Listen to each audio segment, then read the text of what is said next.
नमो नमः मित्राणि। संस्कृत विषय अध्ययन कनखल हरिद्वार से मैं सतीश आप सभी का स्वागत करता हूं।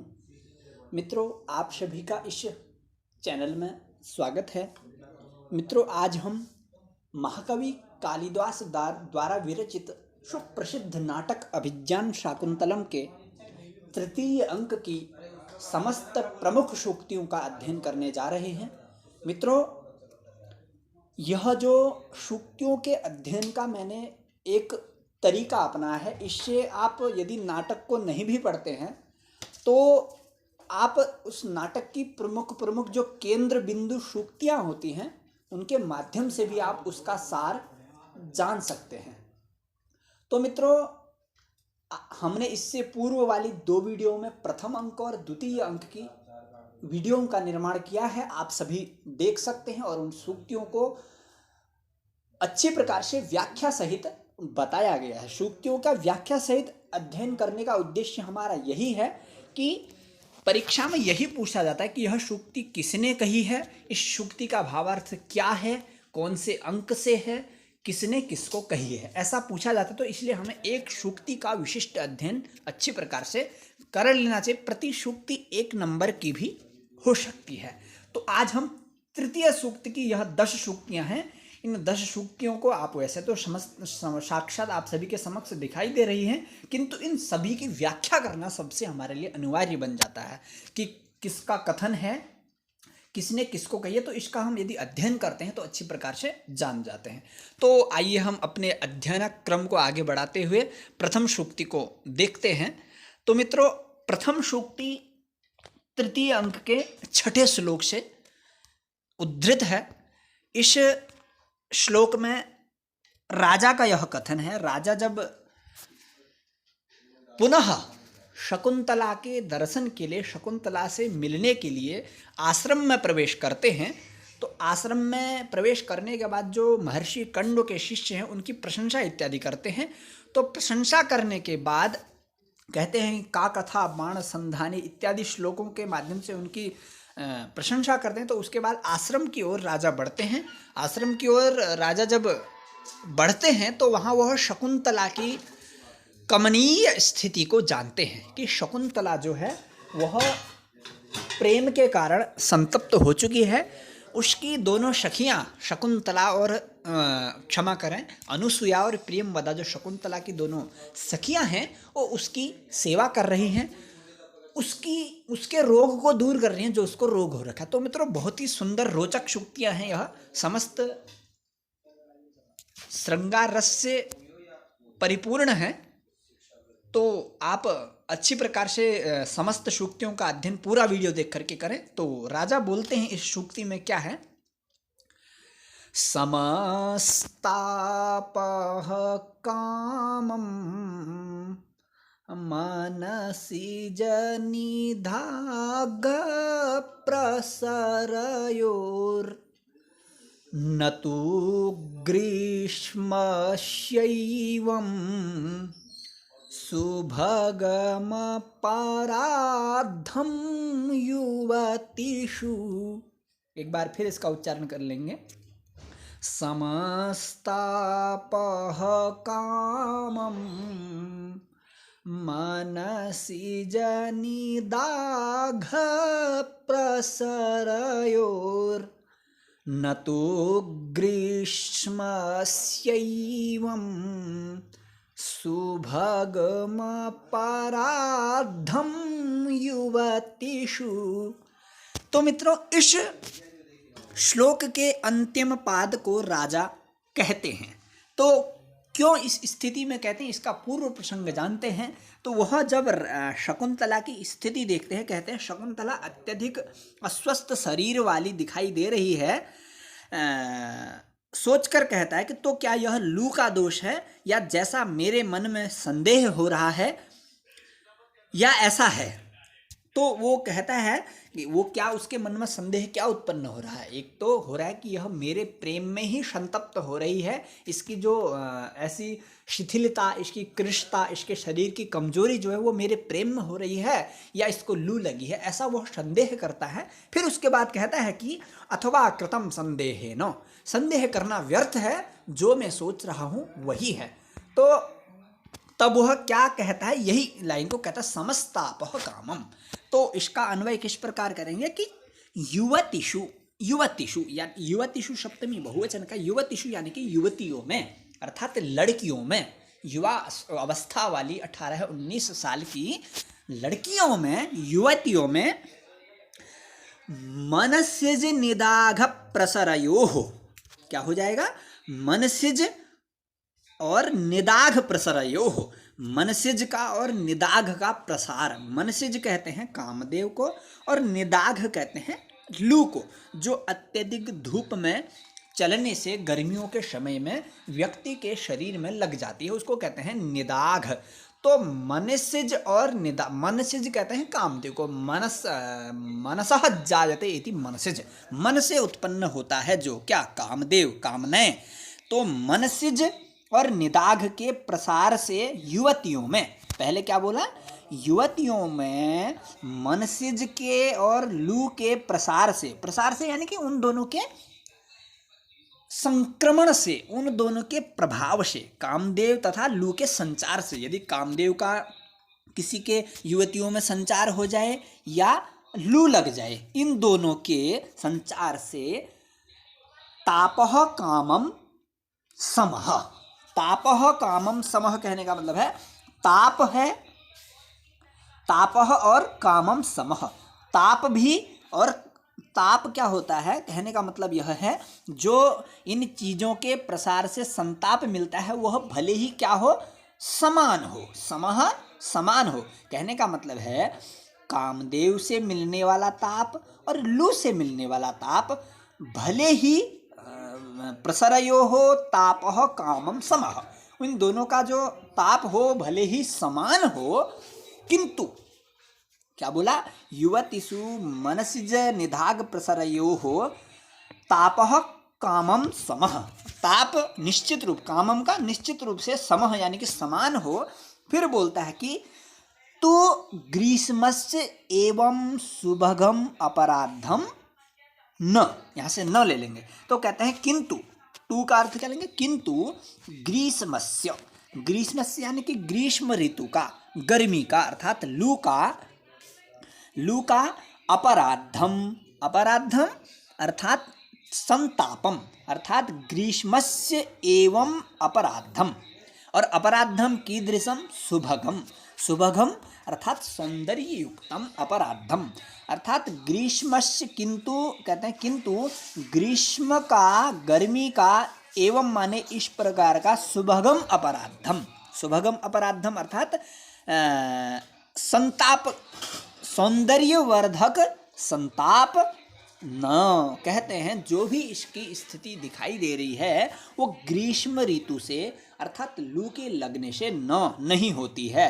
भले ही कामदेव से संतप्त युवती का और लू लगने की युवतियों, लू लग जाने से युवतियों का, दोनों की स्थिति एक जैसी होती है, किंतु इस शकुंतला का जो सौंदर्य दिखाई दे रहा है, इतनी सुंदर यह दिखाई दे रही है, यह ग्रीष्म का दोष नहीं है, अर्थात इसके अंदर प्रेम ही जागृत हो रखा है, इसलिए मेरे को प्रेम करती है यह, और मुझे प्राप्त न होने के कारण इसका शरीर कमजोर तो हो रहा है, किंतु इसके मुख की जो सौंदर्यता है वो दूर नहीं गई है। तो इस प्रकार की पंक्ति को राजा तृतीय अंक में शकुंतला के सौंदर्य की ओर कहते हैं। तो अब हम आइए दूसरी सूक्ति को जानते हैं मित्रों। दूसरी सूक्ति है विकारम खलु परमार्थ तो ज्ञात्वा अनारंभः प्रतिकारस्य।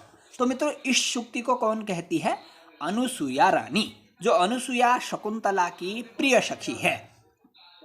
दो प्रिय सखियां हैं, प्रियंवदा और अनुसुया। तो अनुसुया जो सखी है वो इस लाइन को कहती, क्या कहती, विकारम खलु परमार्थ तो अज्ञात्वा अनारंभः प्रतिकारस्य। ये क्यों कहती है वो, ये इसलिए कहती है जब वो दोनों अनुसुईया और प्रियंवदा उसको पूछती हैं कि तुम बताओ तुम्हें क्या कष्ट है, तुम क्यों कमज़ोर दिखाई दे रही हो। तो फिर उसके बाद अनुसुईया उसको कहती है कि हम दोनों वस्तुतः काम संबंधी बातों से अनभिज्ञ हैं, अर्थात हम काम संबंधी बातों को नहीं जानती हैं। फिर भी हम जानते हैं कि इतिहास की कथाओं से कि काम पीड़ितों की जैसी अवस्था सुनी जाती है वैसी अवस्था तुम्हारी मैं नहीं देख रही हूँ, ऐसा वो बोलती हैं। बताओ तुम्हारे संताप का कारण क्या है, संताप का कारण तुम्हें बताना ही पड़ेगा, ऐसा अनुसुईया उनको बोलती है। फिर उसके बाद वो शुक्ति भी कह देती, क्या कहती है कि परमार्थतः, इसका जो अन्वय करेंगे किस प्रकार के करेंगे कि वस्तुतः, वस्तुतः यानी कि प्रायः, अधिकता से रोग को भली भांति समझे बिना चिकित्सा का आरंभ नहीं करना चाहिए। अर्थात किसी रोग को हम अच्छी प्रकार से जानते नहीं हैं कि इसे क्या हो रखा है तो अपने आप डॉक्टर नहीं बनना चाहिए, पहले अच्छी प्रकार से उसको जान लेना चाहिए। तो यह किस प्रकार से होगा, इसका अर्थ कहेंगे कि विकारम, विकारम यानी कि विकार को, रोग को, विकारम रोगम, अर्थात हमारा शरीर है, इस शरीर में कोई भी कुछ भी कष्ट आ जाता है तो हम विकृति कहते हैं, उसको विकार कहते हैं। तो विकार यानी कि रोग, तो रोगम परमार्थतः अज्ञात्वा, रोग को, विकारम यानी कि रोग को, विकृति को, जो शरीर में आने वाला है उसको परमार्थतः, परमार्थतः माने परमार्थ रूप से, अच्छी प्रकार से, भली भांति से समझ करके, अर्थात अज्ञात्वा, बिना जाने, ज्ञात्वा माने होता है जानकर और अज्ञात्वा माने होता है बिना जानकर।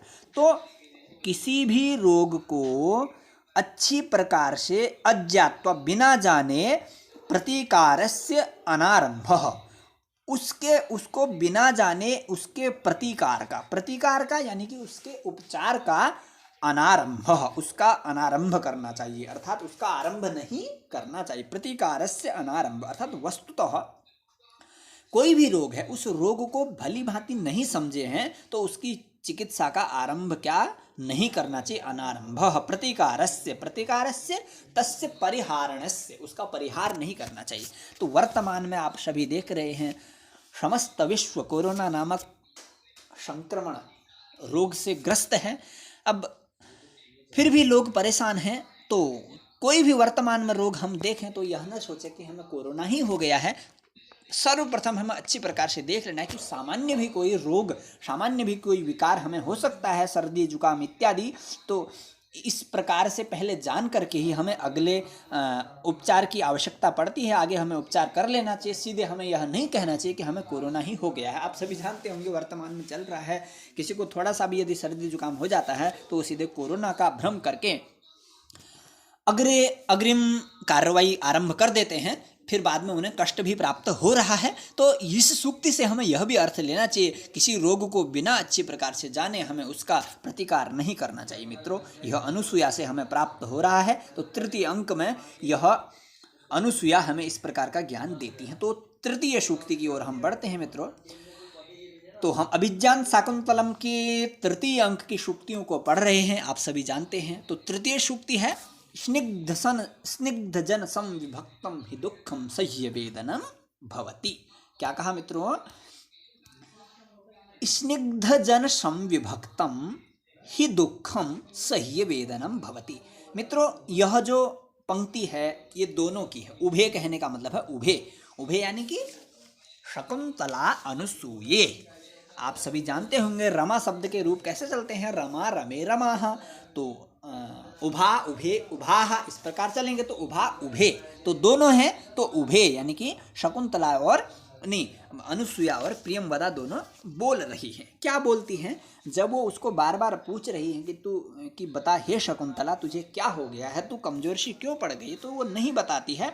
तो तब वो कहती है कि स्निग्ध जन संविभक्तम हि दुखम सह्य वेदनम भवति। अर्थात जो दुख होता है वो सह्य वेदनम भवति, सह्य वेदना वाला हो जाता है। दुख क्या हो जाता है? सह्य होता है, सहन करने योग्य। वेदनम यानी कि दर्द, भवति माने हो जाता है। सह्य माने होता है सहने योग्य, असह्य माने होता है असहने योग्य। तो सह्य वेदनम यानी कि सहन करने वाली पीड़ा वाला हो जाता है। भवति माने हो जाता है क्या? दुखम, तो कब हो जाता है यह जानते हैं कि दुखम सह्य वेदनम भवति, दुख सहने योग्य हो जाता है। कब हो जाता है? वो जब स्निग्ध जन संविभक्तम दुखम, वो दुख किस प्रकार का हो? वो दुख समविभक्त हुआ हो, अर्थात विभाजित हो कर दिया गया हो। कहाँ? स्निग्ध जनों में, स्निग्ध जनों में, प्रिय जनों में।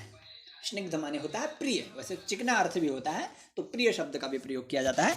तो स्निग्ध जनों में विभाजित किया हुआ दुख सहनीय वेदना वाला हो जाता है। यदि हमें कोई कष्ट हो रहा है तो हम अपने प्रिय, जो हमारा प्रिय है, हमारे निकटतम है, उसको यदि हम अपना दुख प्रकट करते हैं तो वह उसका दर्द थोड़ा न्यून हो जाता है, तो वह सहनीय वेदना वाला हो जाता है। ऐसा ही अनुसूया और प्रियंवदा के कथन से हमें प्राप्त होता है। तो यह तृतीय अंक की तीसरी सूक्ति है। अब हम आइए चौथी सूक्ति को ओर बढ़ते हैं। तो मित्र, चौथी सूक्ति क्या है? चौथी सूक्ति है सागरम उज्झित्वा कुत्र वा महानद्यवतरति। यहाँ तक एक लाइन है। फिर उसके बाद है क इदानीं सहकारम अंतरेणाति मुक्तलताम पल्लविताम सहते। ठीक है मित्रों, ये प्रियंवदा का कथन है, ध्यान रखें। सागरम मुज्झित्वा कुत्र वा महानद्यवतरति क इदानीं सहकारमंतरेणाति मुक्तलताम पल्लविताम सहते इति प्रियंवदायाः उक्ति ही रियम। ठीक है मित्रों, तो इसमें प्रियंवदा क्या बोलती है? जब प्रियंवदा को पता चलता है कि यह जो शकुंतला है ये उस राजा दुष्यंत के प्रेम में ही लिप्त है, उसके प्रेम के कारण ही इसके शरीर की यह स्थिति है, यह कमजोर पड़ी है, तो तब वो बोलती है, क्या कहती है कि सागरम उज्जित्वा कुत्र वा महानद्यवतरति। कहती है कि सागरम उज्जित्वा, सागरम समुद्रम, उदधिम अर्थात सागर को उज्जित्वा माने छोड़ करके, सागर को छोड़ करके महानदी कुत्र अवतरति। महानदी अवतरति यण संधि हो गया मित्रों, तो क्या हो जाएगा? कुत्र माने कहाँ। कहने का मतलब है सागर को छोड़ करके जो महानदी होती है, अर्थात गंगा इत्यादि, यमुना, गोदावरी, सरस्वती इत्यादि नदियाँ कहाँ उतरेंगी? कहीं भी नहीं, अर्थात सागर में ही उतरेंगी। कहने का मतलब यह है, ये जो शकुंतला है, शकुंतला को यहाँ महानदी की उपमा दी गई है। जिस प्रकार गंगा नदी, गंगा इत्यादि नदियाँ सागर को छोड़ करके और कहीं नहीं जाती हैं, उसी प्रकार यह शकुंतला भी उस समुद्र के समान राजा महापराक्रमी दुष्यंत को छोड़ करके कहीं नहीं जा सकती है। इसीलिए तुम दोनों का जो प्रेम है वह सही है, सतमार्ग पर है। तो इसलिए बोलती है तो सागर का यहाँ पर अर्थ ले लेंगे दुष्यंत और महानदी का अर्थ ले लेंगे शकुंतला। तो जिस प्रकार सागर को छोड़ करके कोई भी नदी अन्य जगह नहीं जाती है, सागर में ही मिलती है घूम फिर करके, बह करके, उसी प्रकार शकुंतला को भी दुष्यंत से ही मिलना था, वही मिल गई है, उसका प्रेम हो चुका है। फिर एक इसी पर एक और शब्द को इंगित करती है। पहले स्त्री को प्राथमिकता दी गई है, आप सभी जानते हैं, यत्र नार्यस्तु पूज्यन्ते रमन्ते तत्र देवता, यह मनुस्मृति का कथन है।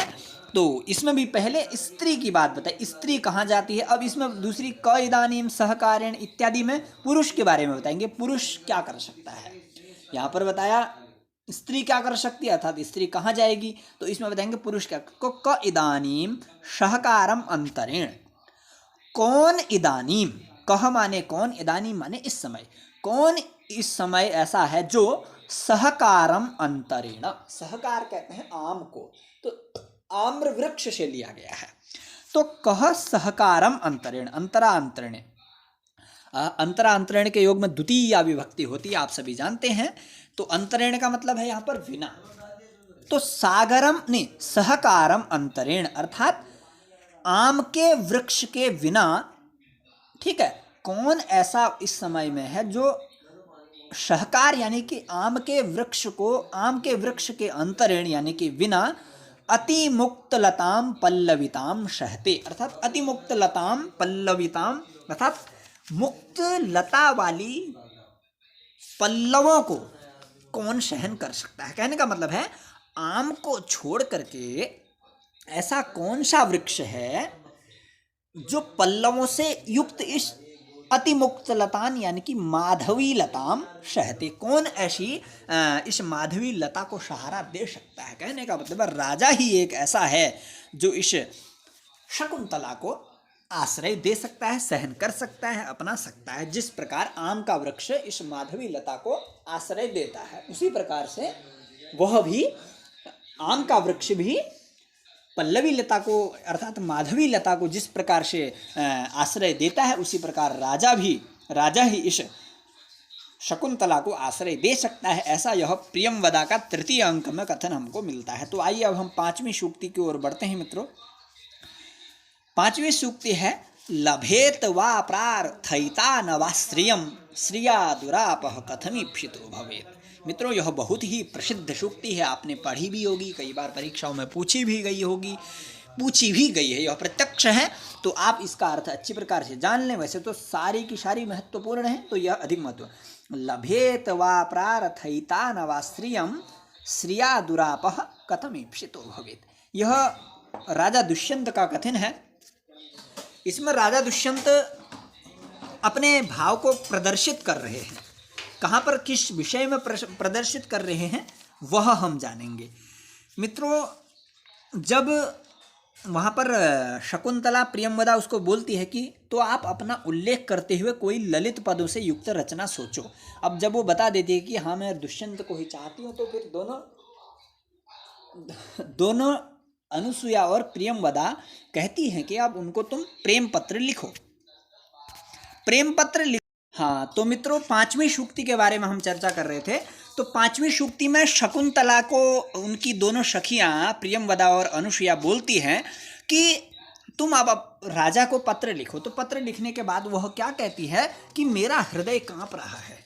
तो उसके बाद राजा हर्ष के साथ, प्रसन्नता के साथ एक श्लोक कहते हैं। तो श्लोक का ही यह अंतिम की 2 लाइनें हैं। क्या है? श्रिया दुरापह लभेत वा प्रार्थयिता न वा श्रियम श्रिया दुरापह कथमीप्सितो भवेत्। यह कथन है। इसमें क्या कहता है कि वह कहता है कि प्रार्थयिता श्रियम लभेत वा न वा, प्रार्थयिता श्रियम लभेत वा न वा। अर्थात जो प्रार्थयिता होता है, प्रार्थयिता यानी कि जो प्रार्थना करने वाला होता है, जो प्रार्थी होता है, वह श्रियम यानी कि लक्ष्मी को जो लक्ष्मी के प्रति जो प्रार्थना करता है, धन इत्यादि के प्रति जो प्रार्थना करता है, वह प्रार्थयिता श्रियम उस धन को प्राप्त करे, अर्थात लभेत, प्राप्त करे वा न वा, प्राप्त करे या न करे, किंतु श्रिया दुरापह, अर्थात श्रिया यानी कि लक्ष्मी के द्वारा जो ईप्सितः, श्रिया ईप्सित अर्थात लक्ष्मी ईप्सित, लक्ष्मी के द्वारा जिसको चाह लिया गया है, लक्ष्मी के द्वारा जिसको चयन कर लिया गया है, तो वह कथम दुरापह, वह दुर्लभ कैसे हो सकता है। कहने का मतलब है जो प्रार्थी होता है, जो चाहने का इच्छुक होता है, यदि वह लक्ष्मी को प्राप्त करे या न करे, यदि लक्ष्मी जिसको चाह लेती है तो वह फिर दुर्लभ कार्य नहीं होता है। अर्थात लक्ष्मी उसको प्राप्त अवश्य हो जाती है यदि लक्ष्मी उसको चाहे।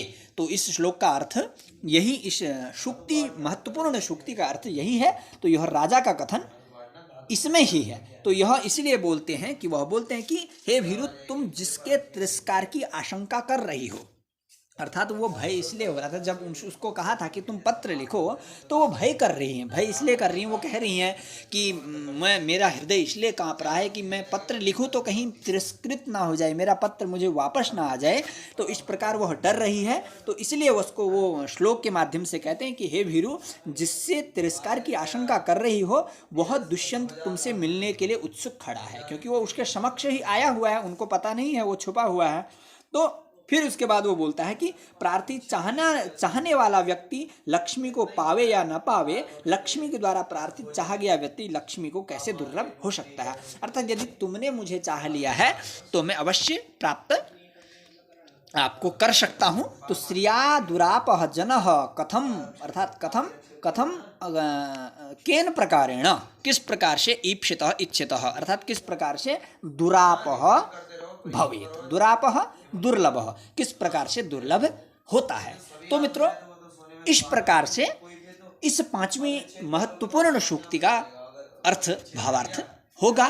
तो अगले वीडियो में हम 5 सूक्तियों को रखेंगे। इस वीडियो में इतना ही। आप सभी का धन्यवाद।